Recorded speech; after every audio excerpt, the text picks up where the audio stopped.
ஆண்டவராய் இயேசு கிறிஸ்துவின் நாமத்துக்கு மேன்மை உண்டாவதாக. கர்த்தருடைய வார்த்தை இப்படியாய் சொல்லுகிறது. எரேமியா தீர்க்கதரிசியின் புஸ்தகம் 15வது அதிகாரம் வசனம் 20. உன்னை இந்த ஜனத்திற்கு எதிரான வெண்கல அலங்கமாக்குவேன்.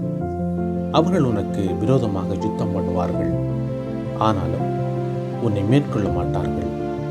உன்னை இரட்சிப்பதற்காகவும் உன்னை தப்புவிப்பதற்காகவும் நான் உன்னுடனே இருக்கிறேன் என்று கர்த்தர் சொல்லுகிறார். அன்பான ஜனமே, வானத்தையும் பூமியை உண்டாக்கிய கர்த்தர் உங்களை பார்த்து சொல்லுகிறார்,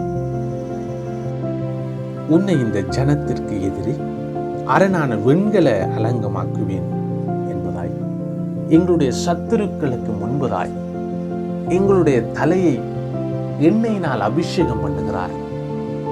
அன்பான ஜனமே, எங்களுடைய எதிரிகளுக்கு முன்பதாய் கர்த்தர் எங்களை உயர்த்தி ஆசீர்வதிக்கிறார்.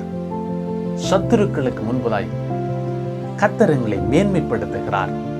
கர்த்தரை பின் சார்ந்து கர்த்தருடைய வார்த்தையின்படி கர்த்தருக்கு பயந்து நாங்கள் வாழும் பொழுது கர்த்தர் எங்களை ஆசீர்வதித்து கழுகுகள் போல் சட்டையடித்து பறக்க செய்கிறவராயிருக்கிறார்.